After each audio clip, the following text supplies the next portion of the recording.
ललिता विशाखा आदि इन सब ने एक योजना बनाई। बोले आज एक काम करेंगे। बोले क्या?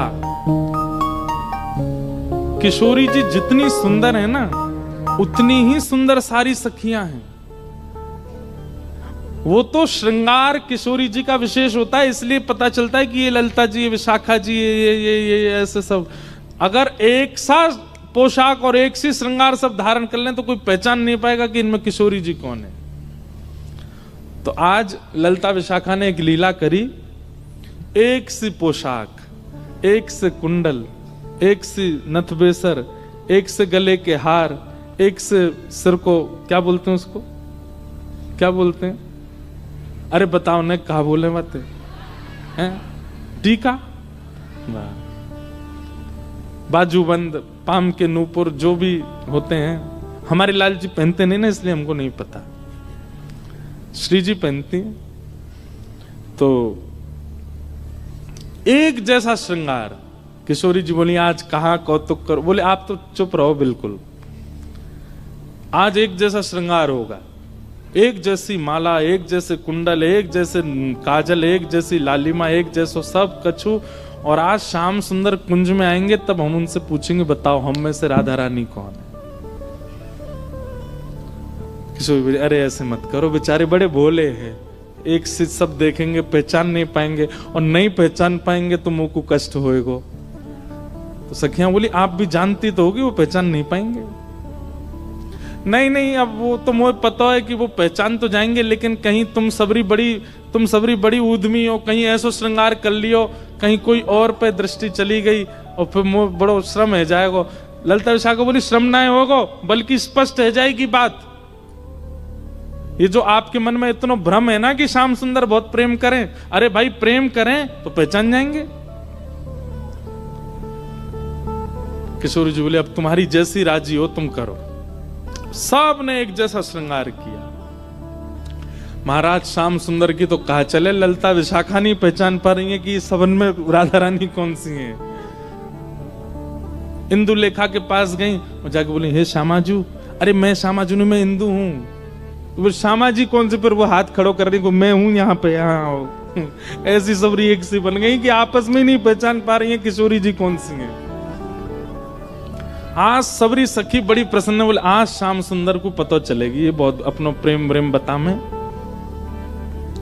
किशोरी जी के पास जाकर के सब सखी बोले तुम्हारे हाथ जोड़ें, तुम्हारे पाम पूजें, और तुम्हें हम सबकी सौगंध है। बोले कहा आप कुछ ना कुछ ऐसा करोगी कि उनको पता चल जाएगा कि आप किशोरी जी हो। इसलिए आपसे हमारी प्रार्थना है आप अपने मन से कुछ भी नहीं करोगी।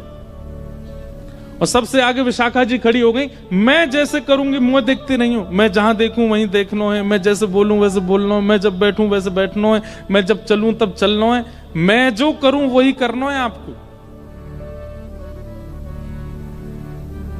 इतनी भोली हैं श्री जी, इतनी सीधी हैं। ठीक है कर लूंगी। प्रसन्न भी हैं सारी गोपियां, लेकिन चिंता भी हो रही है मन में कि कहीं श्याम सुंदर पहचान नहीं जाए कि कौन सी है किशोरी जी। आहा शाम की बेला हुई। ठाकुर जी बढ़िया सुंदर कटकाचनी पहन करके, मुकुट धारण करके, सुंदर श्रृंगार गलमाला पहन करके और कानन में बढ़िया मकराकृत कुंडल धारण करके वंशी बजाते भय निकुंज में जैसे ही आए। निकुंज में प्रवेश करके जैसे नेत्र खोल करके देखे, आज तो भैया 9 राधा रानी खड़ी हैं सामने, अष्ट सखी और किशोरी जी। ठाकुर जी बोले जे का भैया ये सबरी किशोरी जी कैसे बन गई? अब सामने 9 की 9 एक साथ बोल रही हैं, आओ श्याम सुंदर स्वागत है। अब 9 को एक ही स्वर निकलो। ठाकुर जी सिर पकड़े, भैया जी का है गो, ये इतने सारे कैसे है गए? तब सूरदास जी का एक पद है, आहा इनमें को वृषभानु किशोरी, इनमें को वृषभानु किशोरी, श्याम बताए देओ अपने कर सो श्याम बताए दो, अपने कर सो बालापन की जोड़ी किशोरी, बालापन की जोड़ी किशोरी। अब एक कोई बोल जाएगा और बाकी शांत रहें तो ठाकुर जी को पता चल जाएगी ज्यादा चपड़ चपड़ बोल रही है जो विशाखा है, तो इसलिए सब एक साथ बोल रही हैं, हे श्याम सुंदर, आप कहते हैं कि आपका और किशोरी जी का बालपन का संबंध है, आप बचपन से ही एक साथ हो। ठाकुर जी बचपन ते नहीं जन्मन ते संगे हैं, हमेशा ते संगे। तो बोलो ठीक है, अपने आप उंगली रख करके बताओ हम में से किशोरी कौन सी है, हम में से राधा रानी कौन सी है।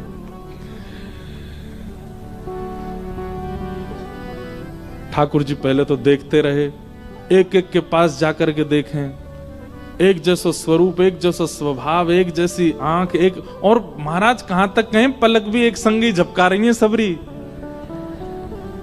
ठाकुर जी को आज नानी याद आ गई अपने, बोले कि भैया कौन सी किशोरी थी। अच्छा एक बात, वास्तविक में ठाकुर जी को सब पता है, लेकिन अब लीला किशोर सखियां कर रही हैं, यही तो लीला है, यही तो निकुंज का आनंद है। तो ठाकुर जी भी उसमें ईश्वरत्व प्रकट नहीं होने देते, लीला है तो लीला ही चलने देंगे। वहां ठाकुर जी सहज ही ऐसे हो जाते हैं, ठीक है नहीं पता मुझे। एक एक के पास जाकर श्यामाजू मैं आपको सौगंध खा के कह रहा हूं, आप जो कहोगे सो करूंगा। अब पता नहीं कौन सी सखी है सामने, उससे ही कह रहे हैं, एक बार बताए तो आप ही हो ना।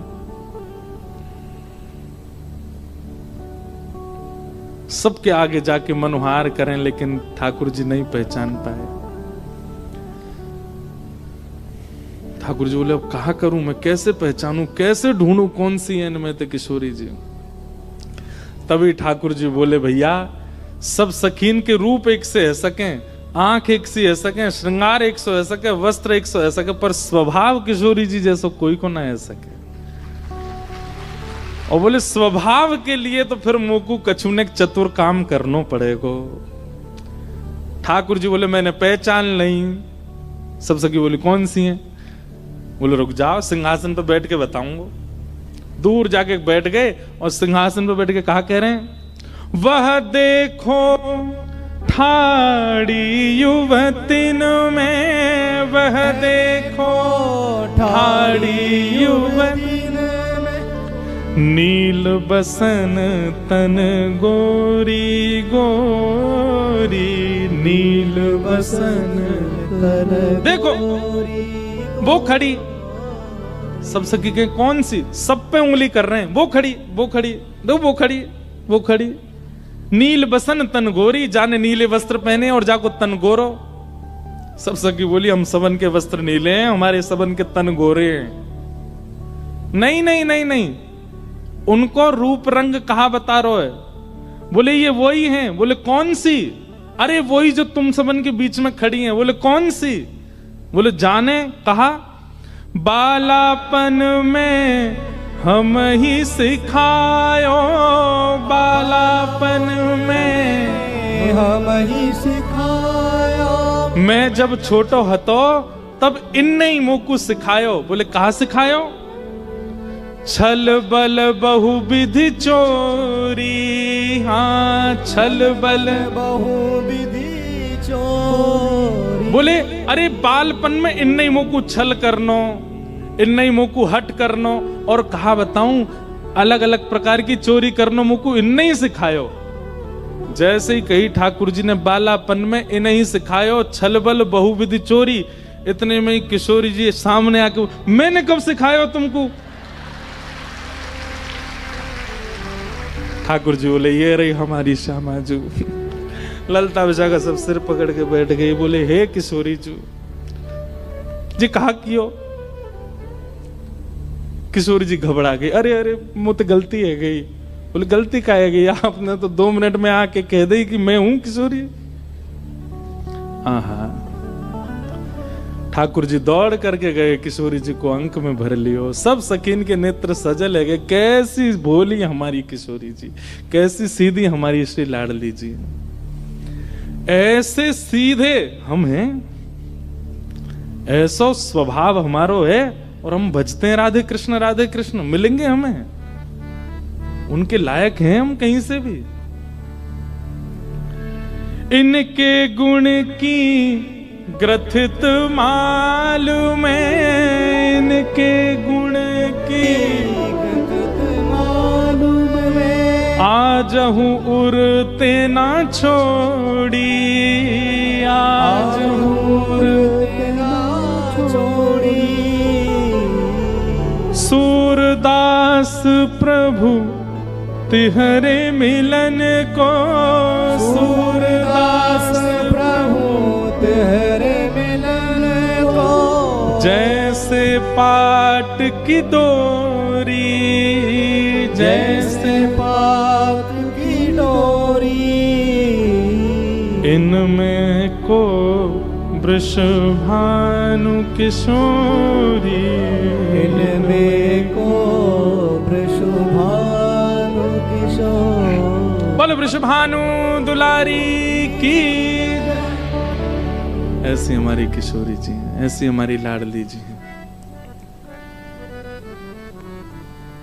हम वह सरलता, सहजता, सौम्यता, प्रसन्नता की बिंदु भी नहीं है, हमें कैसे मिल जाएंगे ठाकुर जी? इसीलिए हमें आचार्यों की आवश्यकता, इसीलिए हमें गुरुओं की आवश्यकता, इसीलिए हमें कथाओं। गुरु बन गए, कथा सुन ली, आचार्य मिल गए, हो जाए कल्याण? नहीं, अपना परिवर्तन देखना पड़ेगा हमको कि हम परिवर्तित हो रहे हैं कि नहीं उनकी कृपा से।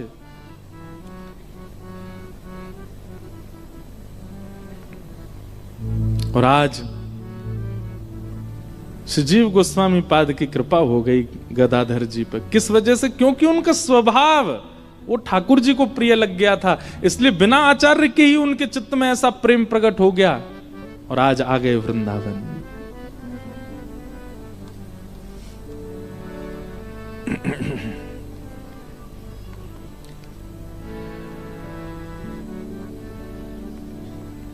मेरे मन में ना लागे कोई रंग, ओ मेरे मन में ना लागे कोई रंग, मेरे मन में ना लागे कोई रंग, मेरे मन में ना लागे कोई रंग। क्यों? ओ मैं तो रहूं रसिकन के संग, ओ मैं तो रहूं रसिकन के संग, ओ मैं तो रहूं रसिकन के संग, ओ मैं तो रहूं रसिकन के संग। बरसाना विरज रज धानी, बरसाना विरज रज धानी, बरसाना विरज रज धानी, बरसाना विरज रज धानी। ओ जहाँ विराज राधा रानी, जहाँ विराज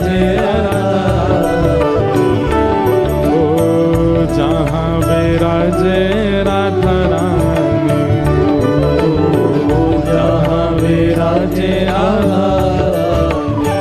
ओ मेरो मन लाग्यो बरसाने में, जहाँ विराजे राधा रानी, मेरो मन लाग्यो बरसाने में, जहाँ विराजे राधा रानी। ओ मेरो मन लाग्यो बरसाने में, जहाँ विराजे राधा रानी। मेरो मन लाग्यो बरसाने में। भुजा उठा के करताल बजा के गाओ, बोलो वृषभानु दुलारी की।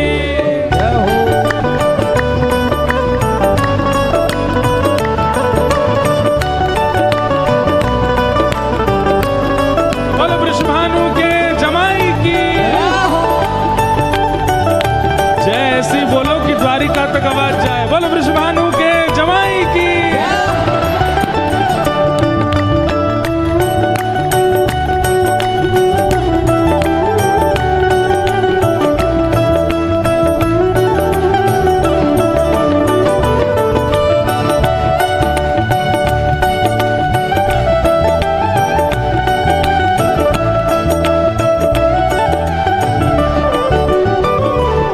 मुझे दुनिया से नहीं कोई काम, ओ मुझे दुनिया से नहीं कोई काम, मुझे दुनिया से नहीं कोई काम, ओ मुझे दुनिया से नहीं कोई काम। क्यों?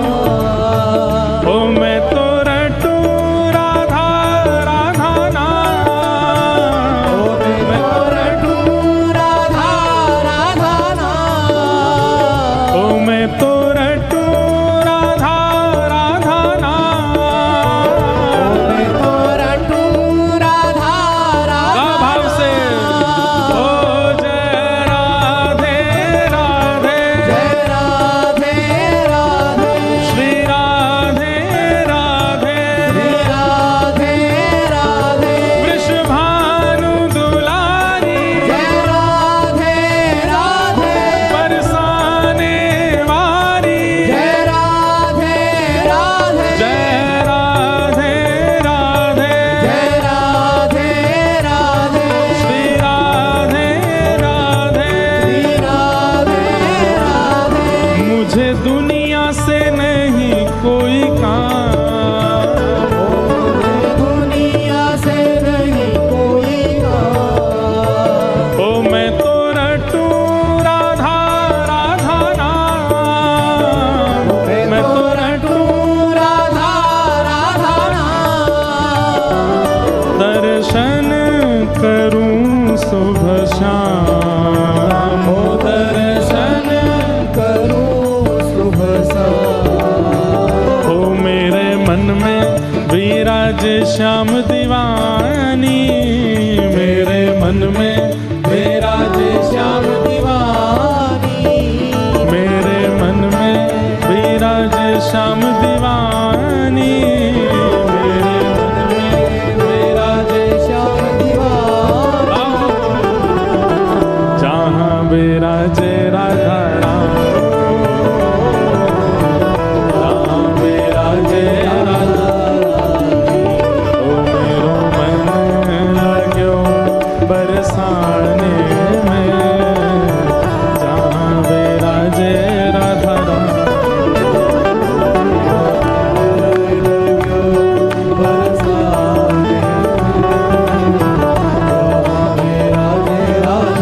श्री राधा रमण लाल की।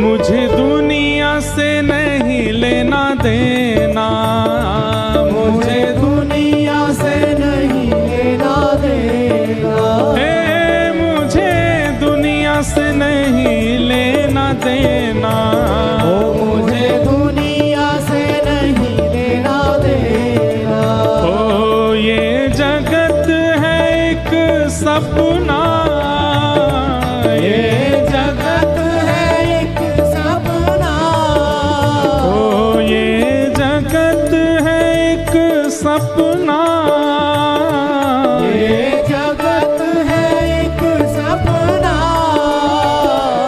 यहाँ कोई नहीं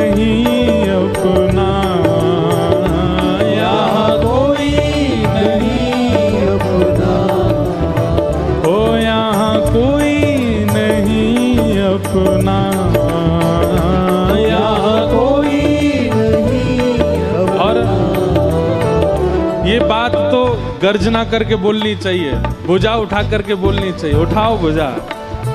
ओ मेरी अपनी वृषभानु दुलारी, मेरी अपनी वृषभानु दुलारी, मेरी अपनी वृषभानु दुलारी, मेरी अपनी वृषभानु दुलारी, हे वृषभानु दुलारी, वृषभानु दुलारी, वृषभानु दुलारी, वृषभानु दुलारी, बरसाने वारी, बरसाने वारी, कीरत सुत प्यारी, तीरथ सुत प्यारी, वृषभानु दुलारी, वृषभानु दुलारी, बरसाने वारी, बरसाने वारी, मेरी अपनी वृषभानु दुलारी, मेरी अपनी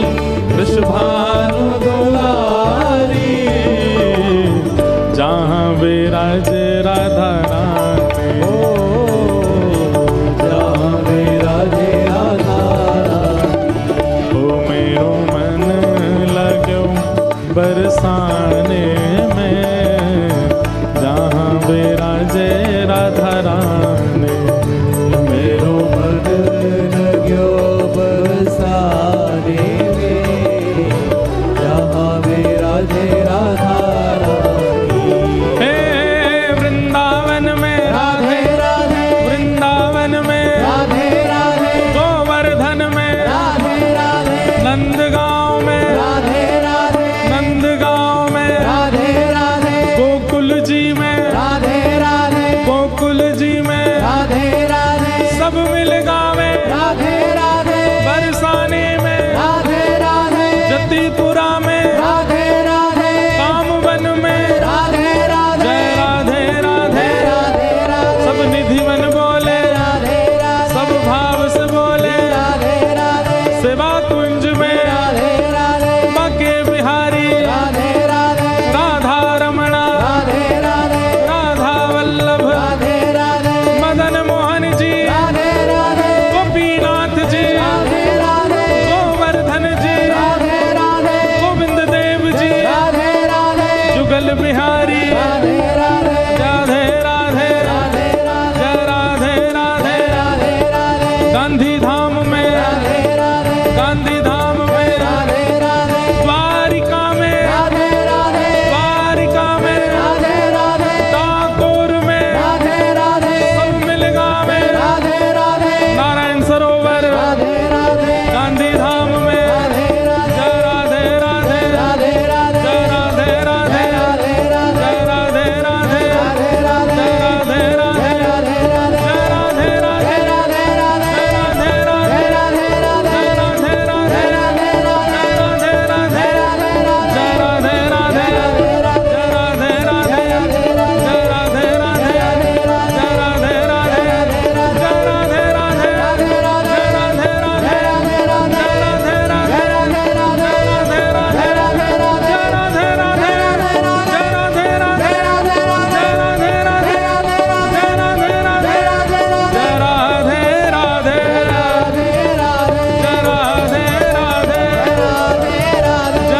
राधे, जय राधे राधे, जय राधे राधे, जय राधे राधे, श्री राधे राधे, जय राधे राधे, श्री राधे राधे, जय राधे राधे, श्री राधे राधे, जय राधे राधे, श्री राधे राधे, जय राधे राधे, श्री राधे राधे, जय जय श्री राम, जय जय श्री राम, जय जय श्री राम।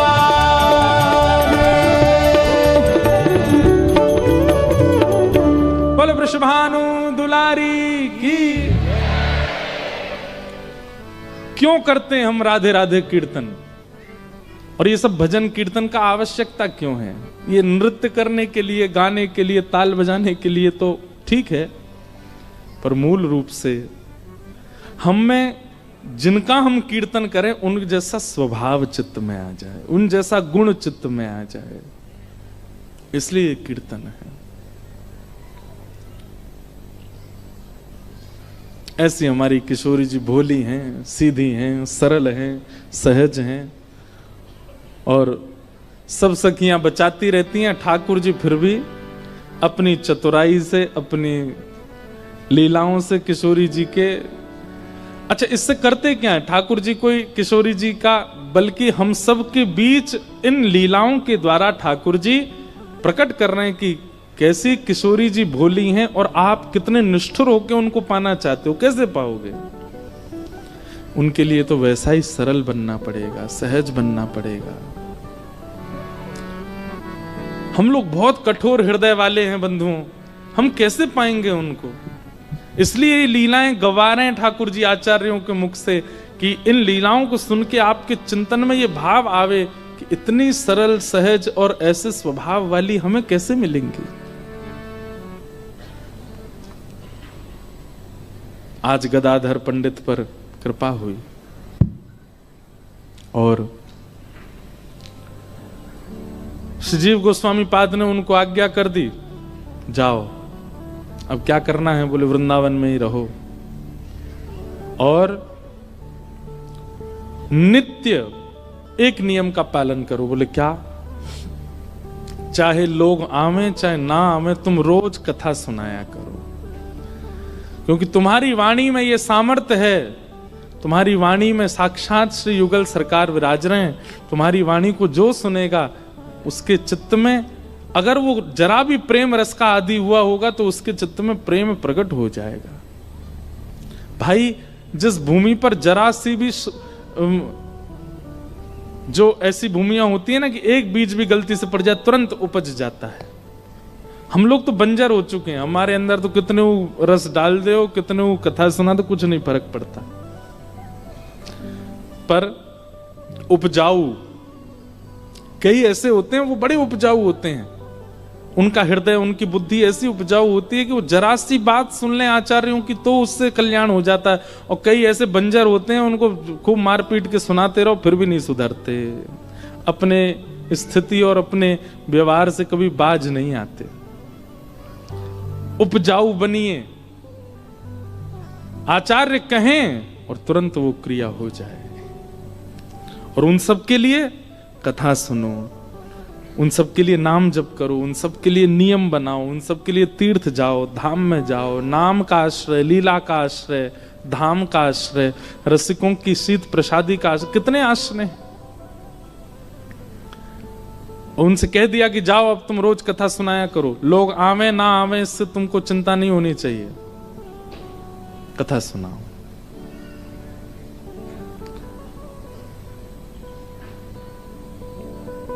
हम जब पहले कथा नहीं करने लग गए थे तो इतनी भीड़ नहीं होती थी।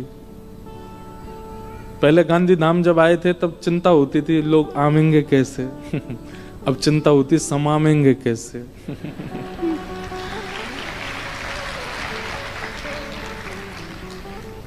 अब तो देखो कहाँ बेचारे बाहर खड़े हैं, कोई बाहर से कह रहे हैं दिखा दो भीतर, कोई कह गेट ही खोल दो आवाज ही आती रहेगी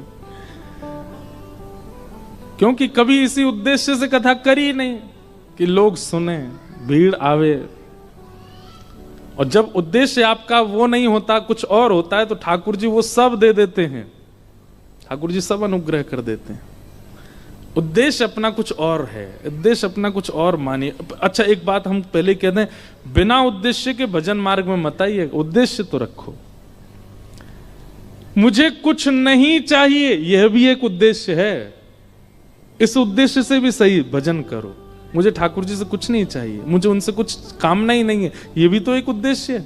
इसी उद्देश्य का नित्य चिंतन करके नाम जप करो। उद्देश्य तो होना चाहिए, पर वो संसार के इच्छाओं की पूर्ति वाला नहीं होना चाहिए बस। तो गदाधर जी को आज्ञा कर दी, अब तुम रोज कथा किया करो, क्योंकि तुम्हारी वाणी इतनी श्रेष्ठ है, तुम्हारी वाणी में साक्षात प्रिया प्रियतम विराज रहे हैं। तुम्हारी वाणी कोई सुनेगा, गलती से उसके कान में पड़ेगा, अगर वो उपजाऊ होगा तो उसके अंदर प्रेम रस प्रकट हो जाएगा। और गुरु आज्ञा मान ली, कह दिया सब छोड़ो, वृंदावन बस जाओ और नित्य ठाकुर जी का यश गाया करो। गदाधर जी सब छोड़ के वृंदावन बस गए और नित्य कथा सुनाते हैं, नित्य कथा कहते हैं। हमारे वृंदावन में एक गांव है, उसका नाम है बुरजा। बुरजा, वहां के एक व्यक्ति, उन्होंने अपने जीवन में ऐसा कोई पाप नहीं था जो नहीं किया था, सब किया। खाने का हो, पीने का हो, देखने का हो, स्पर्श का हो, सारे पाप किए। लेकिन गदाधर पंडित जी की जो वाणी थी वो इतनी प्रचलित हो गई वृंदावन में, इतनी संख्या में लोग उनकी कथा सुनने जाते थे, इतनी भीड़ होती थी उनके प्रवचन को सुनने के लिए, सब जगह यश फैलने लगा। दूर दूर के गांवों से लोग आते थे, भाई वृंदावन में गदाधर भट्ट जी कथा करते हैं, उनकी कथा सुननी है। तो एक दिन उनके सब मित्रगण भी बोले, भैया हम तो आज खेलेंगे नहीं, हम तो आज कुछ करेंगे नहीं, हम तो आज वहां जाएंगे उनकी कथा सुनने के लिए। तो उसने कहा, बोले तुम लोग यार आजकल जो हम लोग यहाँ बैठक होती थी हमारी पीपल के पेड़ के नीचे, कुछ पीते थे, कुछ खाते थे, थोड़ा हास उपास करते थे, आजकल बैठते नहीं हो, सब लोग जाते हो, ऐसा क्या है उनकी कथा में? बोले तू भी चल एक बार सुन के आ। तो मन चले, बिल्कुल विषय वासनाओं में युक्त पहुंच गए कथा में, पीछे जाके बैठ गए। परखिया भाव से गए थे, परखने गए थे। जैसे ही पहुंचे, श्री गदाधर भट्ट जी के मुख से प्रेम रस की चर्चा चल रही थी और वो सुनते सुनते वो देख तो रहे थे गदाधर जी को, देख तो रहे थे मंच को, लेकिन देखते ही देखते व्यास अंतर ध्यान हो गए, व्यासपीठ अंतर ध्यान हो गए, साक्षात लीला प्रकट होने लगी। उनको दिखने लगा कि श्याम सुंदर वो खड़े हैं, ये जो गदाधर जी बोल रहे हैं वो प्रत्यक्ष उनको दिखने लगा सन्मुख। अब तो ऐसा चस्का लगा उनको कथा का, अब तो वो नित्य जाने लगे। और नित्य जाते जाते स्थिति ऐसी कि अपने सारे विषय भोग सब छोड़ छाड़ दिए, रोज जाते और कथा श्रवण करते। अब तो सबसे आगे बैठने लगे, कथा सुन के कोने में बैठ जाते आगे और नेत्र बंद करके बैठते, पूरी कथा श्रवण करने के बाद ही उठते। ऐसा उनका समर्पण हो गया। इन सब कारणों से एक स्थिति हुई क्या कि अब परिवार का जो व्यवहार निभाना चाहिए था वो निभा नहीं पाते थे। वो जो श्रोता सुनते थे कथा, परिवार में कोई उत्सव होता, परिवार में कोई ब्याह होता, परिवार में कुछ होता तो वो बचने का ही प्रयास करते। जाते तो थे लेकिन इतना इन्वॉल्वमेंट उनका होता नहीं था, क्योंकि भाई भक्ति चित्त में आएगी तो आप व्यवहार से थोड़े तो हट जाओगे, ये तो निश्चित है। इसलिए जिसको व्यवहार करना हो या व्यवहार प्रिय हो, भक्ति मार्ग में ना आवे, क्योंकि भक्ति मार्ग छूट जाएगा या फिर व्यवहार छूट जाए, कोई एक ही रह पाएगा, दोनों नहीं निभ सकते। हाँ ये होगा कि आप स्वभाव से विचार से भक्ति मार्ग के हो, व्यवहार में फिर आप नाटक ही करोगे, व्यवहार में फिर आपका नाट्य चलेगा। बोलनी तो नहीं चाहिए पर हमारा भी ऐसा ही स्वरूप हो गया है। अब वैसे तो घर जा नहीं पाते 2-2 महीना तक, लेकिन अब जब जाते हैं और घर के संबंधियों में कुछ कहीं आना जाना होता है ना, तो फिर वो बहुत व्यवहार ही चलता है, नाटक ही चलता है, क्योंकि हृदय से तो वो निकलता नहीं, तो फिर वो रहने के लिए संसार में थोड़ा नाटक करना पड़ता है। ब्याह में नाचना भी पड़ता है घोड़ी के आगे, वाह दुल्हा की बलैया भी लेन पड़ती है। मन तो होता है कि लगनारो ने को बढ़िया सो, लेकिन कहा कर लेनी तो पड़ेगी। और जिन जिन के ब्याह निकले होंगे पिछले साल, वो सुन रहे होंगे तो कहेंगे अच्छा दारी को यूं, लेकिन भैया इसमें हमारा कोई काम नहीं। ये तो भक्ति का स्वरूप है कि वो फिर व्यवहार में आपको ज्यादा निपुण रहने नहीं देगी, वहां तो फिर नाटक ही करोगे आप वास्तविकता से नहीं कर सकते। तो अब वो श्रोता रोज गदाधर जी कथा सुनते, अब वो परिवार के प्रति उनका ज्यादा मन लगता नहीं था, करते थे पर व्यवहार नाटक जैसा होता था उनका। पत्नी कहती मेरे भाई का ब्याह है चलो, जाते, अरे तुम बैठे हो सब नाच रहे हैं तुम भी नाचो, तो थोड़ा बहुत नाचते, लेकिन चिंतन में ये रहता कि वृंदावन होता, गदाधर जी की कथा सुन रहा होता, कितना आनंद आता। ये कहाँ व्यवहार में फंस गया। अब ये पहले तो व्यवहार छूटा, अब धीरे धीरे इंद्रिय सुख भी कम होने लगा। पहले तो पत्नी को बोलते थे बढ़िया ऐसा भोजन बनाओ, ये करो वो करो, अब पत्नी जो दे दे वो स्वीकार है। पत्नी जानबूझ करके ऐसा करती, कभी कभी नमक ही नहीं डालती कि बोले कि नमक डालो, वो देखती है कि पूरी थाली साफ हो गई, पा लिया, बोले ही नहीं एक बार भी। पूछा कैसा था प्रसाद, बहुत बहुत बढ़िया, जैसा रोज बनता वैसा ही था। अब उनकी जीव स्वाद की आदी नहीं रह गई है। पत्नी पहले से विचार करके रखती, आज ही आएंगे इनसे लड़ूंगी जबरदस्ती, लड़ाई हो किसी बात पे। बहुत दिन हो गए लड़ाई नहीं हुई है घर में, ये भी एक चिंता का विषय हो जाता। अब लड़ते नहीं है हमसे, आए तो लड़ने लगी किसी बात पर। देवी तुम क्या चाहती हो ये बताओ। बोले मैं चाहती हूं तुम ऐसे इतने बजे सो जाया करो, इतने बजे उठा करो, इतने बजे नहा लिया करो, मुझे इतने पैसे दे दिया करो। ये सब नियम लिख लिया उन्होंने, ठीक है रोज ऐसा ही होगा, इतने बजे उठ जाऊंगा, इतने बजे सो जाऊंगा, तुमको जो चाहिए वो दे दूंगा। पत्नी बोली ये क्या हो रहा है। इसके साथ साथ कई निज जो दंपति जीवन में आवश्यकताएं होती हैं उनसे भी वो विमुख होने लगे। पत्नी स्पर्श से भी दूर रहने लगे,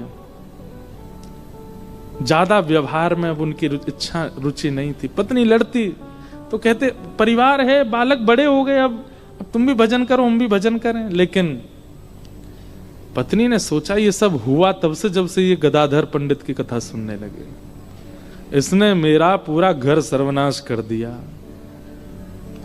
या पंडित जी को तो मैं बताऊंगी जो मुझे मिले तो। और ऐसी ओछी हरकत की उन्होंने जो नहीं विचार करना था। वो जो श्रोता थे उनकी पत्नी गई और उसने कहा कि अगर गदाधर पंडित के ऊपर कोई कलंक लग जाए भरी सभा में और मेरा पति वो देख ले तो इसके मन से उनके प्रति श्रद्धा खत्म हो जाएगी और हमारा जीवन जो है वो फिर पहले जैसा हो जाएगा। संसार बड़ा विचित्र है, बहुत व्यसनी अगर हो जाए परिवार का कोई व्यक्ति तो भी चिंता में रहते हैं, और कई बार प्याज लहसुन छोड़ देता है तो घर के लोगों को चिंता हो, महाराज जी ये तो देखो ऐसा हो गया है, बिल्कुल कुछ खाता ही नहीं है, आप इससे कहा करो इसको हॉस्टल जाना है पढ़ने के लिए, इसको विदेश में पढ़ना है, थोड़ा तो खाया करे। ऐसे जब ये इस प्रकार की बात लेके जब आप विश्वास नहीं मानेंगे, ऐसी बातें लेके भी आते हैं माता पिता, महाराज जी बहुत सुधर गई है इसको समझाओ। मैंने वाह सुधरना टेंशन का काम है। मैंने कैसे सुधर गई है, पूरी हम घर के लोग 2 बजे सोते हैं, 4 बजे उठ जाती है। ये 4 बजे उठ करके स्नान ध्यान करके अपने गोपाल जी को सजाएगी, इत्र लगाएगी, माला पहनाएगी, वो सब करेगी, पूरे घर का रसोई में भोजन बनता है, इसका अलग से स्टोव रखा वहां बनाती है, अपना बिना प्याज लहसुन का खाती है। घर में रिश्तेदार आते हैं, नातेदार आते हैं, मित्रगण सब कहते हैं ये क्या चल रहा है, किस किस को उत्तर दें हम। मैंने कहा वाह, मैंने कहा रात में पी के नाली में पड़ी होती, मैंने कहा तब उत्तर देना आपको भारी नहीं पड़ता। सुबह उठ करके ठाकुर जी की सेवा कर रही तो इसमें उत्तर देना आपके लिए भारी पड़ रहा है। यही तो कलिकाल है। कलयुग में किसी समय में व्यसनी होना चिंता का विषय होता था, और ये कलिकाल है कि आज सुधरा होना एक बहुत चिंता का विषय। जो बच्चे जल्दी सो जाते हैं, जल्दी उठ जाते हैं, बाहर का कुछ खाते पीते नहीं, बहुत संयम से जीवन जीते हैं, ज्यादा टेंशन लेते नहीं, अपना पढ़ाई करना, काम से काम रखना, भजन करना, कथा सुनना, ऐसे लोगों के मित्र ही नहीं होते, ऐसे बच्चों के सखा ही नहीं होते। कॉलेज में, यूनिवर्सिटी में अगर बच्चा पहले ही बोल दे, हॉस्टल में रहने वाला, मैं तो बच्चे आते रहते ना इसलिए मुझे पता है, अगर वो पहले ही बोलते मैं तो भैया सुबह 4 बजे उठ जाऊंगा, उस बच्चे के साथ रूम शेयर नहीं करते लोग। ये 4 बजे उठ जाएगा, हम क्या करेंगे फिर। भाई रात में पार्टी होगी, थोड़ी थोड़ी पिए, मैं तो नहीं पीता। तो सुन एक काम कर, पिताजी से कह के दूसरे सेक्शन में एडमिशन करवा अपना, हमारे संग मत रहे। भाई तेरे संग कैसे रहेंगे हम, ऐसा हो गया है स्वरूप। ये कलयुग नहीं है तो क्या है कि आज सुधरा हुआ होना एक शाप के समान है। श्रोता की पत्नी गई, बोले क्या करूं, ये पंडित जी पे कलंक लगे भरी सभा में, और मेरा पति देख ले। और तभी उन्होंने एक मार्ग में कोई भिक्षा मांगने वाली, भीख मांगने वाली एक महिला बैठी थी, उसके पास गए। बोले तेरे घर में कौन कौन है? बोले पति है। पति क्या करते हैं? वो कुछ नहीं करते, पड़े रहते हैं घर में, पीते हैं, खाते हैं। मैं भीख मांगती हूँ, जो मिल जाता उससे घर चलाती हूँ। बालक बच्चे तेरे? एक बेटा है, गर्भवती हूँ, एक होने वाला है। वो जरूरत होगी पैसों की, बहुत जरूरत है, मैं क्या करूं? बोले गर्भ में तेरे बालक है, ये भी जन्म लेगा और एक सदस्य बढ़ जाएगा, घर में कैसे खाओगे तुम लोग? बोले बहुत चिंता होती, कभी कभी तो मन होता प्राण त्याग दूं। तो महिला बोली मैं तुझे अगर कुछ धन दे दूं तो मेरा एक काम करेगी? बोले क्या काम? वो लोग गदाधर पंडित कथा करते हैं। बोले हाँ, वो तो बड़े प्रसिद्ध हैं, उनका बहुत नाम है वृंदावन में।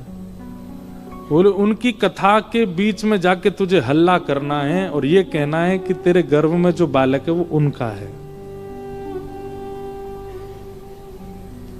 उनके ऊपर कलंक लगाना,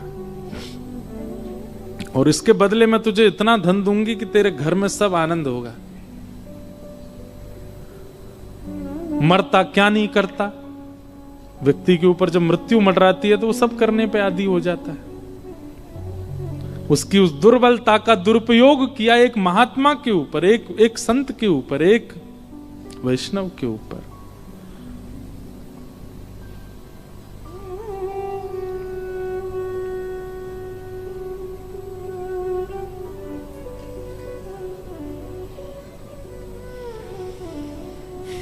कहना तो नहीं चाहिए, पर कई बार हमको अनुभव हो जाती हैं कई चीजें। कथाओं में आए हुए श्रोताओं के प्रति वैष्णव भाव ही रखते हैं कि सब वैष्णव हैं, इनके प्रति कभी कोई दोष बुद्धि नहीं आती। एक एक व्यक्ति पीछे बैठा खड़ा व्यक्ति भी हमको चिंता देता है कि यार ये खड़ा क्यों, इसको भी स्थान मिल जाए, बैठ जाए। और सबसे ज्यादा चिंता होती है जब आप ऐसे ऐसे करते हो, इधर उधर देखते हो, मैंने के बारे बता, कथा हो रही है, तुम सुन नहीं रहे हो। लेकिन कई लोगों की विचारधारा बड़ी विचित्र होती है। एक बार हम ऐसे रेलिंग लगी थी, सब लोग मिल रहे थे, तो हम सबके हाथ कह रहे हमारा जी हाथ मिलाओ, सबसे हाथ मिला रहे। लाल जी ने ऐसी रक्षा की, एक बालक यहाँ ब्लेड लगाए बैठा था, हाथ मिलाएं तो खींचूं, वो पता चल गया, दिख गया, अब भाग गया, कुछ कहा नहीं उसको। ये तो एक बात ऐसी है जो मंच से बताने वाली है, कई ऐसी बातें जो बता भी नहीं सकते। ऐसे विचारधाराएं रख के भी लोग आ जाते हैं कथा में, कितना गलत है। प्रेम करने वाले सबको दिखते हैं कि ओहो इनकी कथा में ऐसे लोग जाते हैं, इनको ऐसे सुनते हैं, पर कई कई लोग कितना तक विचार कर लेते हैं कि इनके साथ ये भी हो जाए। हमारी कोई बात नहीं भैया, लेकिन किसी वैष्णव, किसी भजन या किसी भगवत कथा गाने वाले के प्रति भी ऐसी भावना नहीं रखनी चाहिए।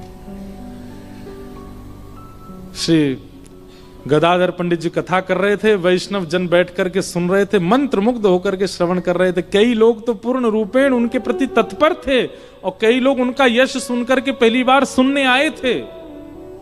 और उसी बीच प्रवचन सभा में वो आ गए और अपने गर्व पे हाथ रख के बोली, यहां बड़ी बड़ी बातें कर रहे हो, यहां पर इतने ऊंचे ऊंचे शास्त्रों के ज्ञान दे रहे हो, और जो ये मेरे गर्भ में बालक है इसके आपको बिल्कुल चिंता नहीं? ये आपने ये बालक मेरे गर्भ में जो दिया है, ये जन्म लेने वाला है, इसके भविष्य की चिंता नहीं होती आपको?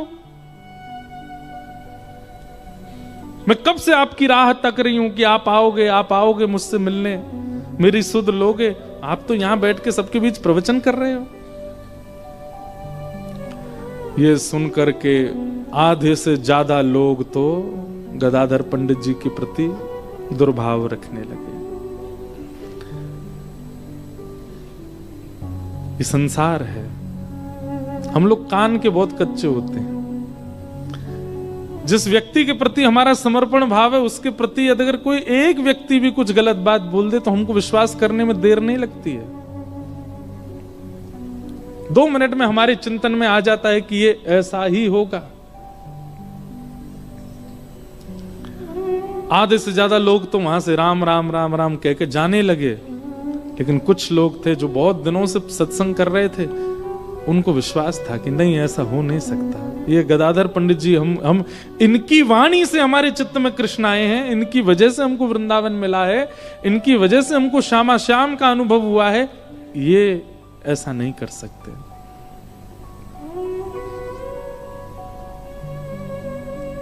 लोग बाग जाने लगे वहां से। अरे चलो, कहां हम चले आए, बहुत नाम सुना था इनका, इनके ये खुद ऐसे हैं, ये खुद के काम ऐसे चल रहे हैं। बताओ, एक बेचारी भीख मांगने वाली को जो है इन्होंने उसका दुरुपयोग किया। जो सामने बैठे थे वो सब तो लड़ने को और झगड़ने को आतुर हुए, उसको पकड़ करके कुछ कहना। गदाधर पंडित जी बोले, मेरी सौगंध है, सब बैठे रहो, कोई नहीं उठे, जिसको जाना है वो चला जाए, पर तुम लोग जो मेरी कथा श्रवण नित्य करते हो, तुमसे मेरी सौगंध, बैठे रहो, कोई नहीं उठेगा। और वो बोलती जा रही है पीछे खड़ी खड़ी, और यहां सब श्रोताओं के नेत्र सजल हो रहे हैं, उनको विश्वास ही नहीं हो रहा है कि ये हो सकता है। वो क्या क्या बोले जा रही है। और उन्हीं श्रोताओं में बैठे थे वो जिनकी पत्नी ने ये करवाया। गदाधर पंडित जी बोले, जब वो शांत हो गई, बोले, तुम क्यों चिंता करती हो? अरे मैं तो तुम्हारी कब से प्रतीक्षा कर रहा था। और ये बात सुन के तो श्रोता और जो जिनमें श्रद्धा थी उनमें से भी आधे उठ के चले गए। बोले, ओ, इनने किया ही है ऐसा। लेकिन आधों को अब भी भरोसा था कि ये झूठ बोल रहा है, इन्होंने ऐसा किया नहीं। और तुम चिंता क्यों करती हो? जिसने अन्न दिया, जिसने श्वास दी, जिसने नेत्र दिए, जिसने कान दिए, जिसने हाथ दिए, पैर दिए, वो खाने को भी देगा। अरे विश्वास करो, श्याम सुंदर सबकी झोली भरते हैं, तू चिंता मत कर। और तूने भोजन किया कि नहीं किया आज? चल रोटी खा ले।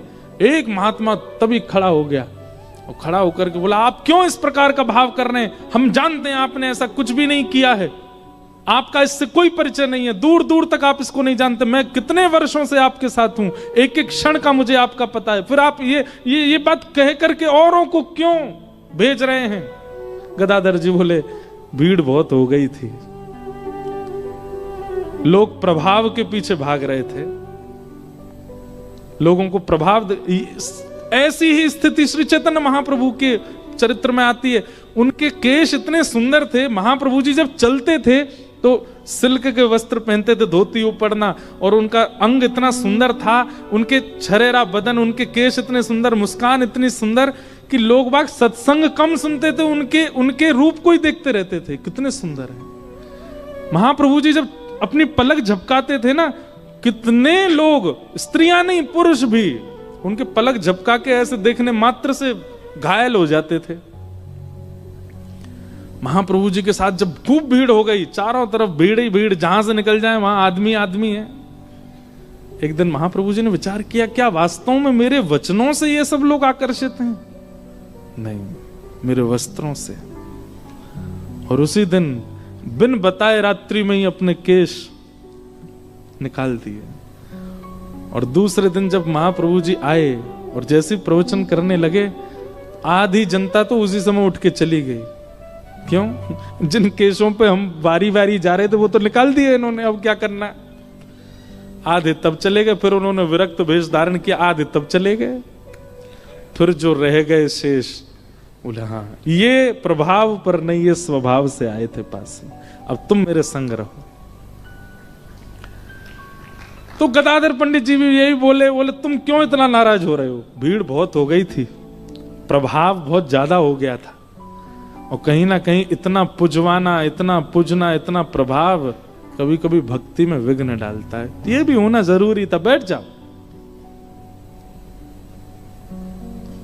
और कुछ और बचे थे, गदाधर जी को तो पता था कि मेरा असली श्रोता कौन है, वो देख लिया उन्होंने, बोले हाँ, अब ये प्योर बच्चे हैं, अब ये मुझे छोड़ के जाने वालों में से नहीं है।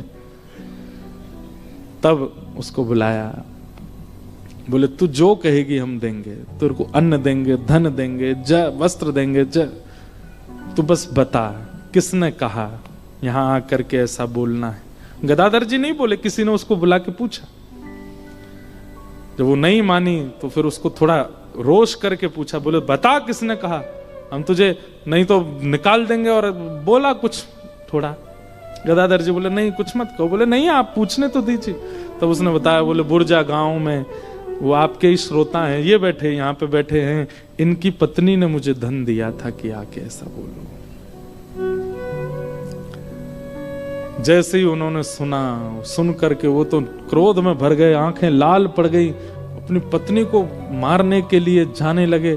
गदाधर पंडित जी ने तुरंत कहा, मेरी कथा अगर सुनी है, सुन करके एक बार भी यदि तुझे श्याम श्यामा के नित्य लीला का अनुभव हुआ हो तो वहीं बैठ जाओ।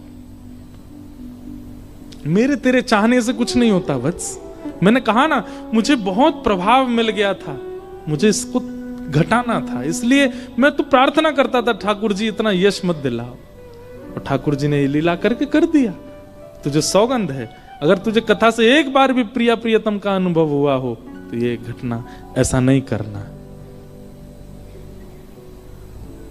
बैठ गए, ये स्वभाव। फिर उसके बाद में उनकी पत्नी ने भी आकर के क्षमा याचना की, कान पकड़े। ऐसा होता है एक वैष्णव का, वृंदावन को भजने वाले का जीवन। वो ऐसी प्रवृत्ति, ऐसे स्वभाव में प्रवेश कर जाता है। और हम चाहते हैं कि हम पर प्रियालाल जी कृपा हो, श्री राधा राधा रटके हमको वृंदावन मिल जाए, आदि आदि सब। ये भैया सप्तनिधियों का पद, ये कोई केवल भजन नहीं है, कोई संगीत नहीं है, कोई यहाँ कल आप सबके बीच बैठ करके जो वीडियो बनाई गई, ये कोई प्रभाव का, एक एक को जो ठाकुर जी मिले हैं ऐसा त्याग उनके जीवन में है। हम कहते हैं रूप गोस्वामी प्रकट कियो राधा गोविंद रूप निधान, कहने में हमको 2 क्षण लगता, पर रूप गोस्वामी का त्याग सुनेंगे आप, ऐसे ही नहीं मिल गए उनको ठाकुर जी। श्री गोपाल भट्ट की हृदय वेदना प्रगट्यो शाले ग्राम। मैं तो सौभाग्यशाली मानता हूं कि मेरे चित्त में ये शब्द आ गए और मैंने गा दिया, और इसके लिए मैं सदा ऋणी रहूंगा। आपको भी रहना चाहिए कि हम गाते हैं, हम भजते हैं इन सप्तनिधियों को और इनके आचार्यों को। कल जो आप यहां पे वीडियो देख रहे थे, उसमें कोई एक्टर नहीं थे, 2-3 थे जो उनको एक्टर क्योंकि मैंने पहले ही कह दिया था कि भाई ये आचार्यों का स्वरूप निभाने वाला व्यक्ति व्यसनी नहीं होना चाहिए। वैसे तो व्यसन सब लोगों में आ जाता, पर कुछ कला करने वालों में ज्यादा ही आ जाता है। अधिकतर उनमें से वृंदावन के ही हैं, और कितनों ने तो ये कहा था कि भाई सिर पे वो बांध देंगे, क्या कहते हैं वो, कुछ अलग से लगाएंगे ताकि बिना केश के दिखें।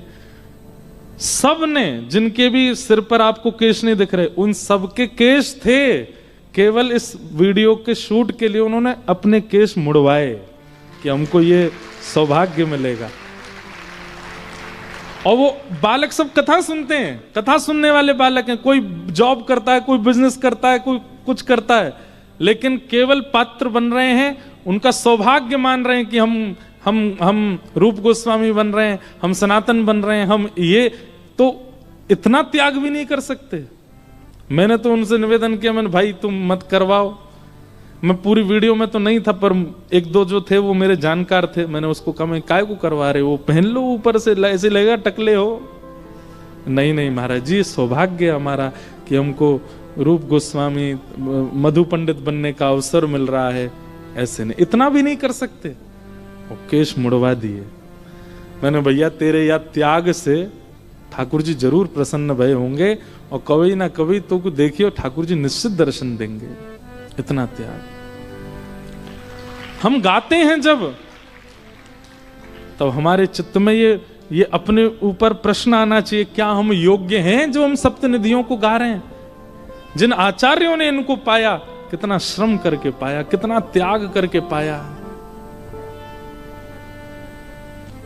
दोबारा देखिएगा एक बार जाके, केवल हरिराम व्यास जी और श्री हितरवंश महाप्रभु, ये 2 बालक ऐसे थे जिनके सिर पर वस्त्र बांधा गया है, इसलिए उनका तो बनता ही नहीं था वो करना।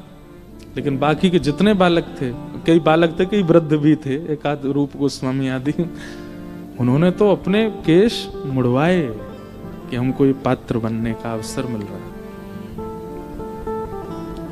तो भैया वृंदावन शब्द इतना सरल नहीं है कि आप उसको गा दें, आप वहां पहुंच जाएं, आप वहां रह लें। वहां के लिए हमारे आचार्यों ने क्या क्या नहीं किया है, तब जाकर के वृंदावन की कृपा हुई है। सौभाग्य है हमारा कि इतनी दूर वृंदावन से कच्छ में, गुजरात में, इस गांधी धाम की भूमि में वृंदावन प्रकट होता है। सब सुख सागर रूप जागर रहे वृंदावन धाम। सब सुख सागर रूप जागर रहे वृंदावन धाम। हे रूप गोस्वामी प्रगट कियो जहाँ, रूप गोस्वामी प्रगट कियो जहाँ। हे रूप गोस्वामी प्रगट कियो जहाँ, रूप गोस्वामी प्रगट कियो राधा गोविंद रूप निधान। वृंदावन मेरो वृंदावन, वृंदावन मेरो वृंदावन। हे श्री वृंदावन प्यारो वृंदावन। वृंदावन प्यारो वृंदावन। रूप गोस्वामी प्रगट कियो जहाँ, रूप गोस्वामी प्रगट कियो राधा गोविंद रूप निधान। वृंदावन प्यारो वृंदावन, हो वृंदावन प्यारो वृंदावन। हे श्री वृंदावन मेरो वृंदावन। श्री वृंदावन मेरो वृंदावन। अभी गिरधर लाल जी के दर्शन का आज सौभाग्य है। इस पद के अंतिम भाव तक लाल जी विराजमान हो जाएंगे, फिर सबको दर्शन होगा। हम भी सबसे मिलेंगे आज, हम यहीं आगे बैठ जाएंगे। आप सब लोगों से प्रार्थना, पैर मत छूना, सब लोग थोड़े थोड़े मिलके दर्शन करते हुए निकलते रहिएगा। कल कथा का समय सुबह 10 बजे से है, आप सब लोग समय का ध्यान रख के आइएगा। जिनकी छुट्टी है वो तो आ जाना, जिनकी नहीं है उनको यहीं से ही जय श्री कृष्ण, आप लोग बढ़िया अपना कार्य संभालिएगा। जून में हम फिर से आएंगे गांधी धाम, तो फिर से 4 दिन तक ब्रजरस पर चर्चा करेंगे। गाइए, विहरत निस दिन कुंज गलन में, ब्रज जन मन सुख धाम। विहरत निस दिन कुंज गलन में, ब्रज जन मन सुख धाम। हाँ प्यारो ब्रज जन मन सुख धाम। प्यारो ब्रज जन मन सुख धाम। हे मदन मोहन को रूप निरख के, मदन मोहन को रूप निरख के, श्री मदन मोहन को रूप निरख के, मदन मोहन को रूप निरख के। हे सनातन बलि बलि जा, वृंदावन मेरो वृंदावन। वृंदावन मेरो वृंदावन। हे श्री वृंदावन प्यारो वृंदावन। वृंदावन प्यारो वृंदावन। मदन मोहन को रूप निरख के, मदन मोहन को रूप निरख के। हे सनातन बलि बलि